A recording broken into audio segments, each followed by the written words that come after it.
So, we finally got some answers on the Joe Mixon situation. Well, how Cincy is approaching the Joe Mixon situation. And it came from the person that we really, honestly, is the best person to answer the questions.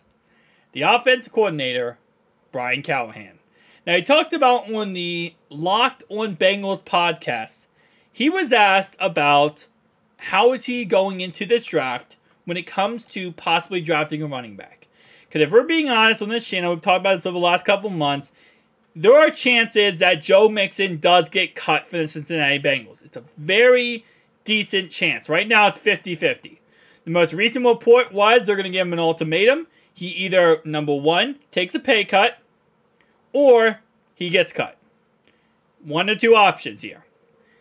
A lot of people are speculating he's going to take a pay cut, especially with the fact that right now he is fighting a legal case outside of football where he did go ahead and point a weapon at a woman when he was in a road rage incident. There's pictures of his license plate putting him at the scene of the crime. She pointed him out of a lineup. So, there's a mess there. So, with all that being said, it's very, very likely he just takes the pay cut and he stays in Cincinnati. So, because of that, Callahan kind of talks about, well, how are we going to draft a running back here with everything being said? And this is what he had to say. At this point, it's always going to be what complements Joe Mixon for us, Callahan said. We have a runner. You know we have a first and second down style back.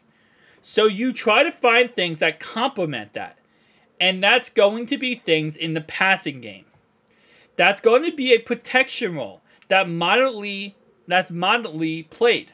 And it still has the ability to spell that part of the first, second down game when needed.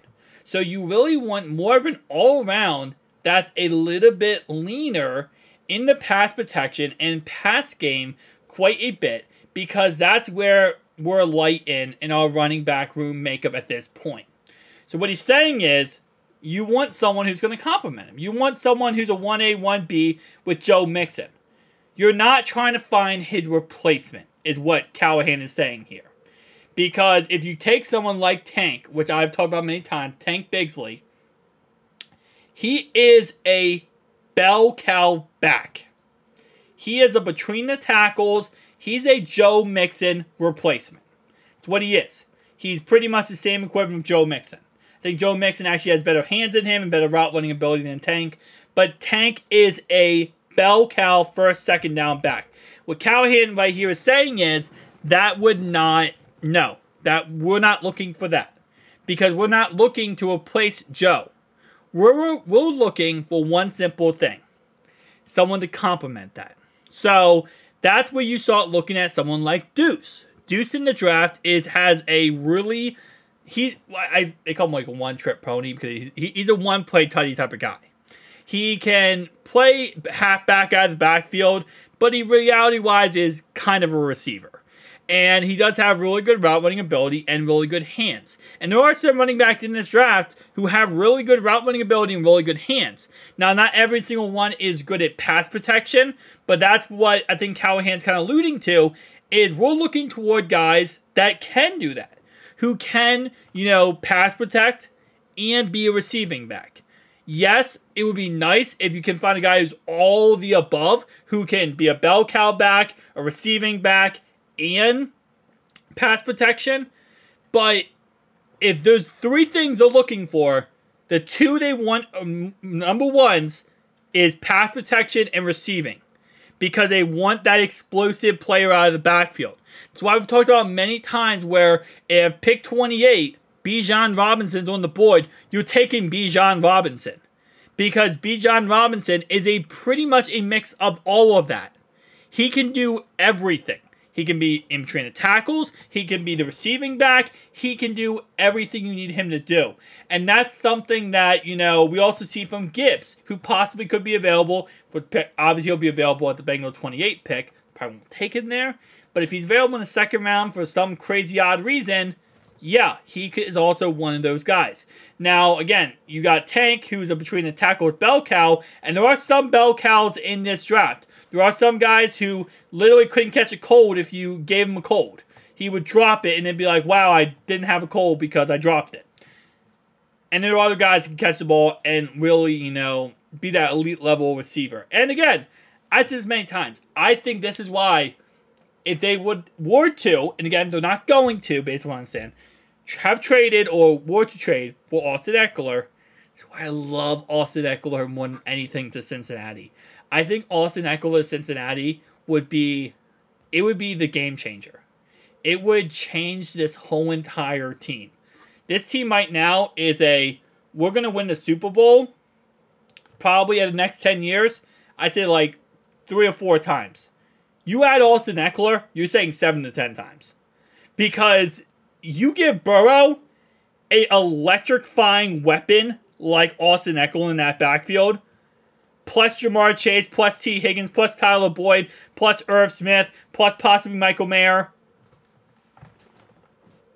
You're never gonna see anything but Cincy.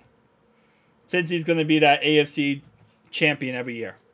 They're gonna be that Super Bowl every year. Because that's how good Austin Eckler actually is. Now the thing is though, right? Cincy, I think what they want to do here, and this is like the goal, is they want to find that Austin Eckler in this draft. They want to find their own Austin Eckler. So instead of trading, let's say, for example, because to get Austin Eckler right now, he is on his technical last year of his contract. He wants a new contract. So his price is lower than normal. You could probably trade Jonah and a pick and get Austin Eckler, but you got to give him a new contract. So instead of doing all that and giving this guy a huge new contract, we're going to want probably crazy money. You go into the draft here, right? Because this draft class for running back is absolutely freaking amazing. It's an amazing running back draft class. You go in there, you look in the 3rd, 4th, 5th round, you find a really good receiving back, put him in Callahan's offense, and he learns how to be great. But here's the kicker too. You might already have the guy on the roster. And I'm going to be talking about him a lot because you know what? I love players like Travion Williams. Travion Williams this offseason, I've talked about it before, I'll say it again, he has been working out nonstop. He is trying to get as big as he can, as strong as he can, and become the best football player he can be. Because as he said, this is his opportunity with Joe Mixon right now in the Frizz. And then you also have no running back behind Joe Mixon. He said this is his opportunity to become a star player in this league and take over this backfield. And he is giving every ounce of him this offseason. No distractions, no problems, no anything. Because he wants the chance to be great. And he might be the guy. He can pass protect. He can catch the football. He's a good receiving back. He could be the guy. Chris Evans could be the guy. Or, like Callahan says, you take a guy in the 3rd or 4th round, and you look for an all-round player, period. That could be Bijan Robinson at pick 28. But I feel like, I don't know, I just got this weird feeling where if you get Bijan Robinson at pick 28, you're drafting another running back in the 4th round, you pick up Zeke Elliott, and you cut Joe Mixon. My personal opinion. Guys, thanks so much for watching. I'll see you guys in the next one. Peace.